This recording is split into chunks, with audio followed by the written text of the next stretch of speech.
Hey guys, it's Anthony Fontana here. I'm a CPA with EA Tax Resolutions. Well, if you're starting a new business and thinking of creating an LLC to save on taxes, do me a huge favor and watch this first, because I'm here to give you the truth about LLC and taxes.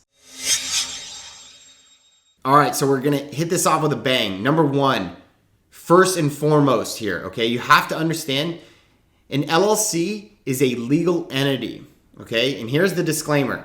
I'm not an attorney. I don't give legal advice. But I am a CPA and I do tax returns all the time for business owners that have created LLCs. So I know how these work when it comes to taxes.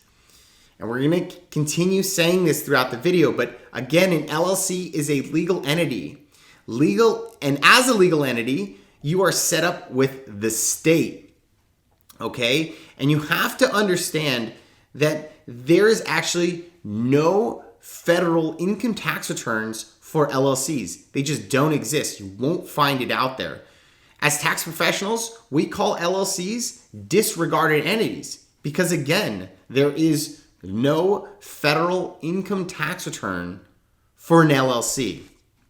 Okay? But what there is this awesome YouTube video that's giving you all kinds of value here. And if I am, please help me out and hit that subscribe button. All right, we got that corny promo out of the way. Back to the good stuff. Generally speaking, there's no difference when it comes to tax write-offs for an LLC versus a non-LLC for business owners. I know all the time that's what I get from clients or prospective clients, friends, family. They're like, hey, should I set up an LLC? I heard I can get all kinds of tax benefits, tax write-offs as an LLC. There's no difference when it comes to an LLC versus a non-LLC when it comes to tax write-offs. What the IRS states is if you're a business, whatever type of business you are, you get to write off anything that's ordinary and necessary for you to generate income. Again, that's regardless if you're an LLC or not. All right.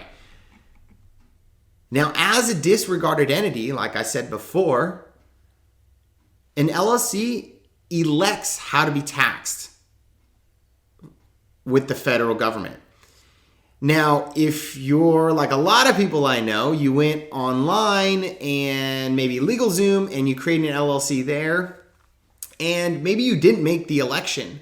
Well, if you didn't make the election for taxes, the default is you're going to be taxed as a sole proprietor. And as such, you'll be filling out the exact same form as someone who never even created an LLC. It's a Schedule C. Okay, so again, there would really be no difference for taxes in this situation. But there is what we call the S-Corporation election that you can make. Okay? And the S-Corporation is a tax entity. Again, now, I know I'm saying this a million times here, but an LLC is a legal entity and an S-Corp is a tax entity. They're essentially the same business, but it's where we file the paperwork to. Is it going to, the courts, or is it going to the IRS, right? So an S-Corp is a tax entity. Now, before you make the S-Corp election there's an IRS form, of course, for this to make the election. It's a 2553.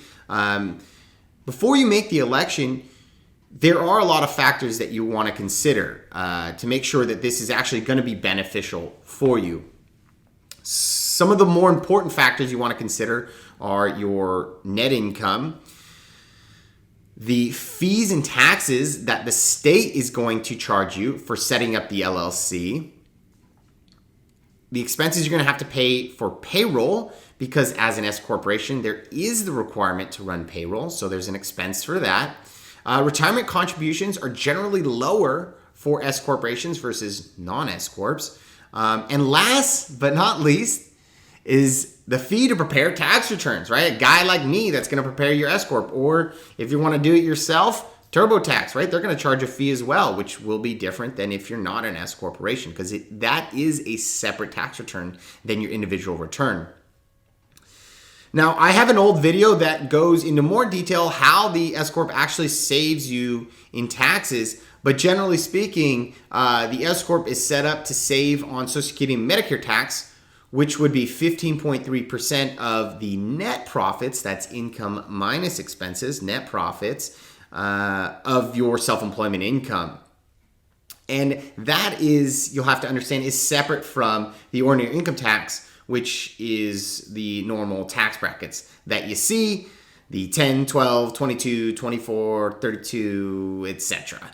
Okay, you get the gist. I will be uploading some videos that my partner did on how to prepare these S-Corp tax returns. If you want to give it a shot on TurboTax, another reason to hit that subscribe and maybe that notification button there, okay, in YouTube here. All right, so we got kind of the myths and truth about LLC and taxes kind of out of the way. That's really what it is, and all the misconceptions I get from people that call me and I hear, okay? But if you're starting a new business, there's a few topics that, generally will help you out here as well that you kind of want to take note, maybe do a little more research into. Food for thought, can we say.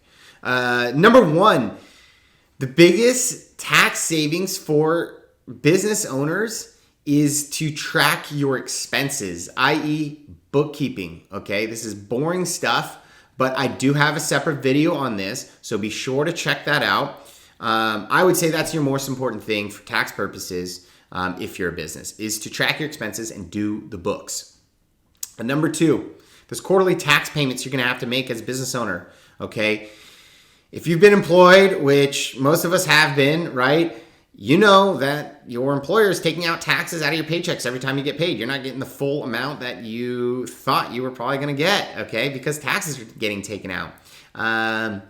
As a business owner, the way you do this is you pay quarterly tax payments, okay? Got a YouTube video for this. Check it out. Last but not least, filing deadlines. Here's just some important information. The first I have here is to file 1099. So like if you hire a contractor to work for your business and you want to write that expense off on your tax return, you should probably file 1099 for them. The filing deadline for that is January 31st of the following year. It's a quick one, okay? You got to get those out ASAP. Number two would be March 15th.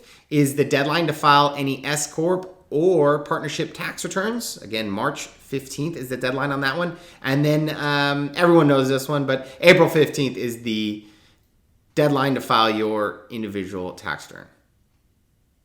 That's all I got for you guys. Well, I hope this video was helpful for you guys. Thank you so much for watching here. Really appreciate it. If you have any other questions tax related, please feel free to leave those in the comments below. Thank you so much.